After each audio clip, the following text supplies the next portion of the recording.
I'm Mickey. This isn't actually the footage for this video. I'll reveal the reason for that at the end of the video though, stay tuned. Today's topic is Frankenstein. Now, this analysis is based solely from the book. I haven't seen any movies, although I do have tickets to go see the new Frankenstein this week. I'll let you know what I think about that in a community post. I don't have time in this video. Now, I will be that lit girly and say, Frank isn't the monster, he's the scientist. But I do think it's ironic, or perhaps it's intended, calling the monster Frank is kind of correct, as, spoiler, they're both the monster. This video at first was going to be a monster hunt. Who is the real monster? But I just told you that, it's a given, now that's boring. Today's topic answers the questions: why did Frank do what he did? Was he always obsessed with life and death? Was he told to do it? Let's get into it. Also, I'm probably gonna call Frank Victor because I don't like calling him Frank. So I'll refer to him as Victor. Just a little warning and disclaimer so y'all don't act the way you're gonna act. So today's topic deals with mental health, specifically mania that comes from bipolar disorder. Now, if that's not something you're comfortable with, totally fine. Check out one of my other videos instead, even though this is my first video. Wait for another video. Okay, time for the disclaimer. I'm not a mental health professional. Everything I say comes from my own lived experience and my official diagnosis of bipolar type 1. If you have any questions about your own mental health, talk to a qualified, licensed, specialized professional like a psychiatrist. And in fact, just talk to a psychiatrist. Well, one that specializes in this thing, because psychiatrists are the only ones that could diagnose you as this. Well, anyway, so yeah, there's my warning. So let's talk about Victor. So Victor is the original It's Not a Phase mom science kid. Although his mom doesn't make it, that's a spoiler. The story is told through letters from a guy named Walton to his sister. Through him, we hear Victor's story. And to me, Victor's journey splits neatly into two parts: pre-monster, baby genius era, and post-monster, disaster area. I'm not going to give you the full lore today. No major spoilers, just the bare bones of what you need to know for our discussion. In fact, I highly recommend that you read this book, hopefully before you see the movie, although the movie does look like it will be a true or very close adaptation. But the point is that you could probably watch this video, understand what we're talking about, see where I'm coming from, and still enjoy the rest of the book. The setup. Little Victor's love of learning. So Victor starts off with a pretty ideal childhood. He's wealthy, has loving parents, he has a bestie and a cousin girlfriend. Yeah, that kind of cousin. He's bright, curious, obsessed with reading until he discovers natural philosophy, aka natural sciences, specifically chemistry. That's his first big uh-oh. And he gets really into it, like hyper focuses of rise and grind energy, and he's actually good at science, which is another uh-oh. And then one tiny little thought enters his mind. What if I could create life? And that's the final uh-oh. And that's where our discussion begins. Mania 101. Before we go deeper, let's talk about manias. Mania is the hallmark of bipolar type 1, and bipolar type 2, but they have hypomania, which is just the lighter and shorter version, but type 1 mania. According to the DSM-5, which is the Diagnostic and Statistical Manual of Mental Disorder, 5th edition, when you're going to drop 6th edition, asking for a friend, there are 7 markers of mania. But let's focus on the 4 I think Victor clearly hit. 1. Inflated self-esteem. 2. Decreased need for sleep. 3. Increase in goal-directed activity. 4. Risky behavior or involvement in activities with painful consequences. Manias have to last at least a week and happen most of the day, every day. And no, it cannot be caused by substance or any other medical or behavioral conditions. And please, again, don't diagnose yourself. This isn't the video for that. Now, let's go ahead and apply these to Victor. Marker 1. Inflated self-esteem. Victor's ego during this time, huge. He literally says the following: I was surprised that among so many men of genius who had directed their inquiries toward the same science, that I alone should be reserved to discover such an astonishing secret.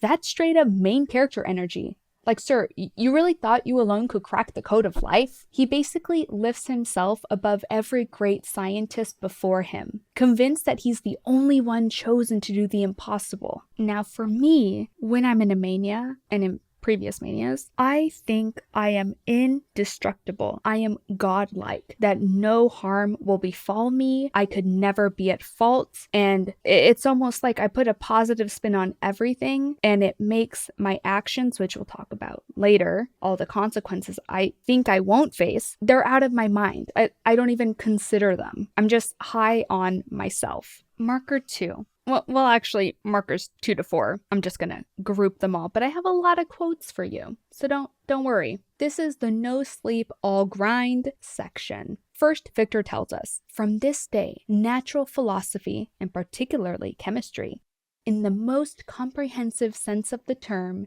became nearly my sole occupation. And then later, my attention was fixed upon every object the most insupportable to the delicacy of the human feelings. Translation, and what he really did, is he locked himself in a lab, well, his room, for 2 years straight. He stopped eating, stopped sleeping, stopped socializing, and basically ghosted everyone in his life, all for this experiment. And I mean, I guess the only activity he does do is grave robbing, but, I guess. Well, I was going to say to each their own, but no, don't do that. We should not, that is not acceptable. And then when he finally brings his creation to life, the result is not triumph, it's horror. He says, mingled with this horror, I felt the bitterness of disappointment. Dreams that had been my food and pleasant rest for so long a space were now become a hell to me, and the change so rapid, the overthrow so complete. And, he says, I had desired it with an ardor that far exceeded moderation, but now that I had finished, the beauty of the dream vanished, and breathless horror and disgust filled my heart. It is a little heartbreaking, the sudden emotional crash, the shock, the loss of meaning. If you've ever come down from a manic high, this moment hits hard. It is beyond heartbreaking. It is disgust with yourself. It is embarrassment. It's a 180 completely. The big consequences, aka Victor's big L's. This is where we're going to talk about what that activity he did, what did it do, what did it result in, hurt him, hurt other people. Let's talk about it. 1, his health. Remember, he doesn't eat, sleep, and he isolates himself for years.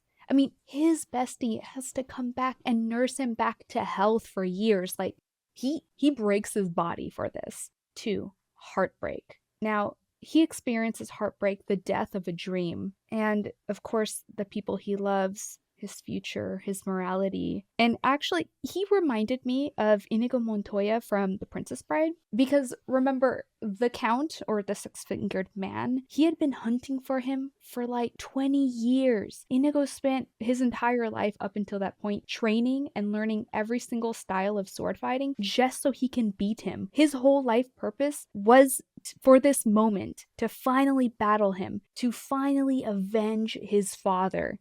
His iconic line, my name is Inigo Montoya. You killed my father. Prepare to die. And what happens when he finally says that? The man runs. Everything built up to this moment, and for a second there, Inigo's dream dies. And I think Victor had this moment too. I mentioned his future. Victor signed the death warrant of all prospects he had. His career as a chemist, his reputation literally around the world, his relationships, his family, his obsession literally consumes his life. And the consequences of what he does in this mania kills him figuratively, literally. It kills every aspect of Victor. And of course, his morality. Now, when I was in school, I had to take a class called Ethics for Engineers. Now, what it basically was essentially, just because you can do it doesn't mean you should. I don't know if engineers really follow that, but it struck home for me. And I think this is something that Victor didn't think about, because he reanimates a corpse and doesn't think about the consequences. He doesn't consider the monster's life. He doesn't consider other people around his life, the university he's at, his fellow students, the town he's in, the countries he travels across, his family. He literally doesn't consider anything else. He just does this one thing. killing, reanimating this corpse. And I would also include that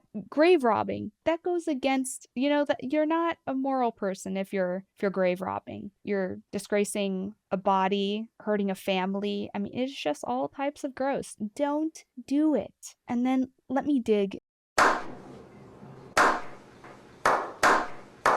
into one of the most heartbreaking quotes. I cried when reading this, and this is the monster recounting his creation. He says, "When I looked around and I saw and heard none like me, was I then a monster, a blot upon the earth, from which all men fled and whom all men disowned?" And then he says, "No father had watched my infant days. No mother had blessed me with smiles and caresses. From my earliest remembrance, I had been as I was then. What was I?" And of course, to meet this, what his monster's telling him, Victor says, "Cursed be the day, a poor devil, in which you first saw light. Cursed, although I curse myself, be the hands that formed you."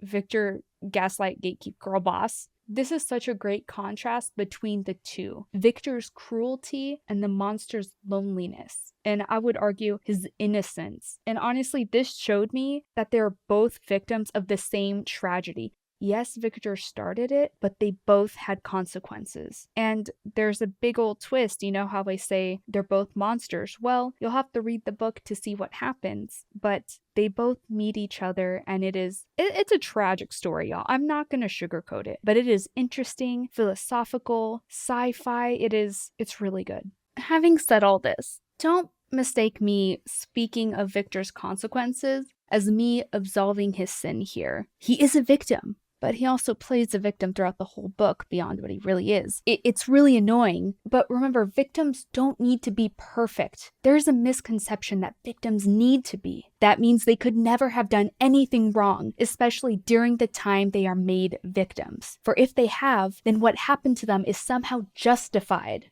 On the flip side, being a victim does not absolve you from anything you do post the event. Just because you were wronged doesn't mean you can then turn around and participate in the cycle of violence. We could even have a conversation about nature versus nurture. The reason why Victor and the monster do what they do. Were they born this way, or does their environment mold them into what they do? But again, remember, today's discussion is limited to the changing of my bias of the monster as the sole victim in this story, because I'm including Victor as well. It'd be really easy, and it was at first, to demonize Victor, to blame him as the sole architect of his own demise. But nothing's ever that simple. People are more complex. He's more than just a baddie that I built him up to be. I saw parts of myself in him. We suffer what I think the same affliction. I've woken up from a dream state, or rather a nightmare state, to a calamity of my own creation. And while I do face consequences, they weren't faced solely on our own. We affected and we hurt others. We hurt ourselves, yes, and suffer, but that doesn't mean, and it shouldn't, take away our accountability. This deep dive isn't an excuse for Victor, or myself, on what we do in our manic state. Victor's story is a great example of the dichotomy of mania, chaos and control. Humans are complex, and so are manias. Manias take you in one direction, without consent. The chaos is the all-consuming extreme push and pull towards something that was chosen for you.